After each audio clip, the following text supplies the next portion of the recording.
साथियों नमस्कार। चारों तरफ हाहाकार मची हुई है।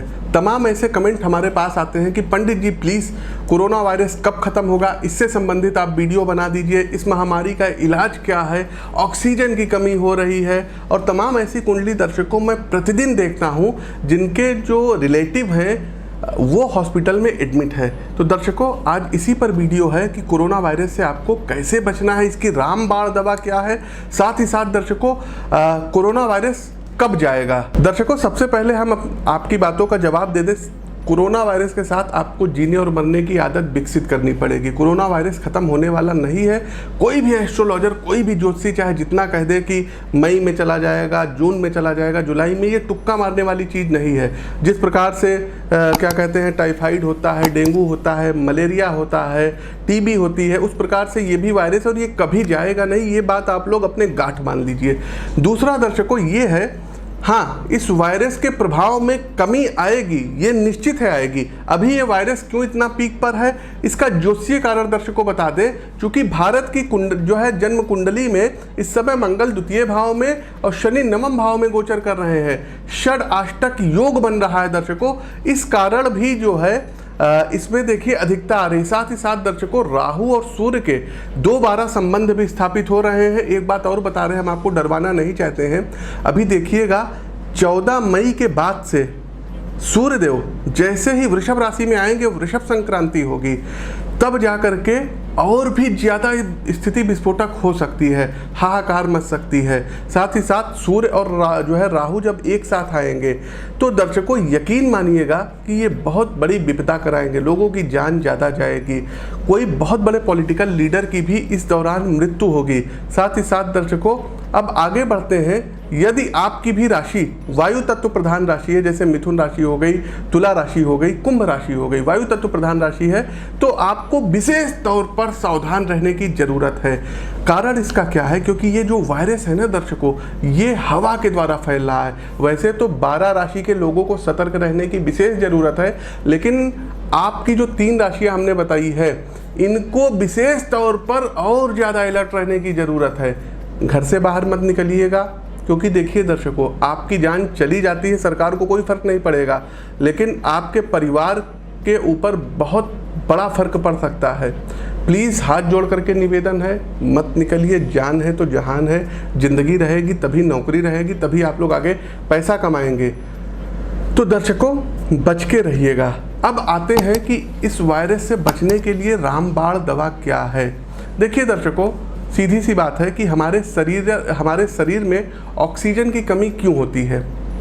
ऑक्सीजन की कमी क्योंकि ये जो लोग इस समय मर रहे हैं, इनकी जो मृत्यु हो रही है और अप्राकृतिक मृत्यु हो रही है, तो होता क्या है कि मानव शरीर में रक्त के लाल कण, जी हाँ जिसको आरबीसी बोलते हैं ना, रेड ब्लड काउंट, आरबीसी, तो लाल रक्त कण शरीर में ऑक्सीजन सप्लाई करने का काम करते हैं। जब इन लाल रक्त कणों की मात्रा खून में अधिक हो जाती है तो इससे खून जो होता है ये गाढ़ा हो जाता है। आपका ब्लड जो होता है ये बिल्कुल डार्क हो जाता है और खून में प्लाज्मा की कमी इसको होना कहते हैं। साथ ही साथ आरबीसी की संख्या बढ़ने का अर्थ है कि आरबीसी का साइज छोटा होना, तभी तो उतनी ही जगह पर ज़्यादा आरबीसी समा सकेगी। छोटी आरबीसी कमज़ोर मानी जाती है। अगर हमला करने वाले विषाणु, जिनको कि हम वायरस बोलते हैं, इनका आकार आरबीसी के आकार से बड़ा होता है तो वो उसे अपने कब्जे में ले लेते हैं और ऑक्सीजन नहीं ले जाने देते हैं आपके शरीर में, जिससे आपके शरीर में ऑक्सीजन की कमी हो जाती है। अब रक्त में तुरंत प्लाज्मा बढ़ाने का सिर्फ एक ही प्राकृतिक उपचार है। क्या उपचार है? हमारे ऋषि मुनि ने क्या कहा था कि खूब सारे बरगद के पेड़ लगाओ, पीपल के पेड़ लगाओ, नीम का पौधा लगाओ, पकड़िया का पेड़ लगाओ। लेकिन वर्तमान परिस्थितियों में मानव ने प्रकृति को जो क्षति पहुंचाई है, शायद ही ऐसा किसी युग में हुआ हो। तो सीधा सा उपचार है कि किसी भी पेड़ों से घिरी हुई जो है खुली जगह में आप बैठिए जा करके आपके घर के, देखिए लॉकडाउन है, अगर आपके जो है बड़ा घर है आपका, आपके घर में ही कोई पेड़ पौधा लगा हुआ है या आसपास भी, और ख़ास करके यदि पीपल का पौधा हो, 100% ऑक्सीजन सप्लाई होती है।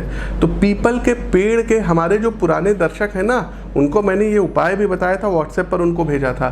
तो दर्शकों अब ये उपाय सभी के लिए इसलिए कह रहे हैं, लाइक करते रहिएगा, शेयर करते रहिएगा, अधिक से अधिक लोगों तक इस जानकारी को पहुँचाइएगा। तो आपको करना क्या है कि किसी भी पेड़ से घिरी हुई खुली जगह में आप बैठिए और बाई नासिका, देखिए दाया बाया क्या होता है, ये होता है आपकी बाई नासिका और ये होती है आपकी जो है दाहिनी नासिका।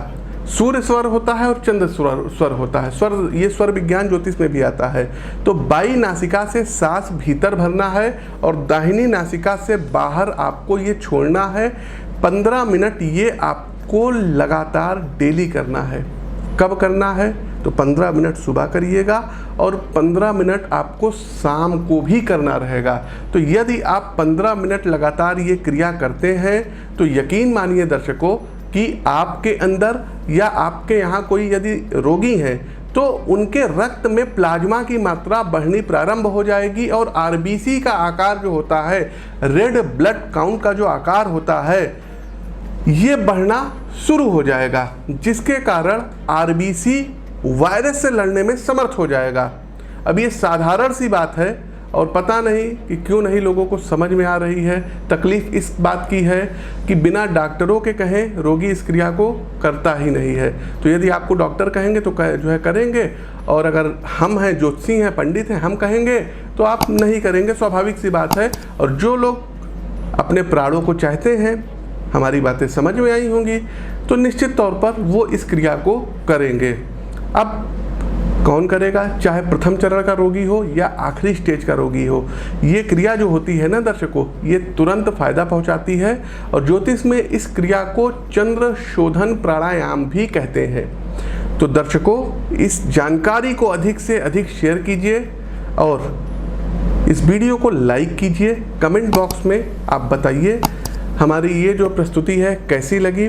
प्रिय दर्शकों, अपनी वाणी को विराम देते हुए ज्योतिष के इस मंच से मैं पंडित आशीष वत्स आप सभी प्रबुद्ध जनों से विदा लेता हूँ। नमस्कार, जय श्री राम।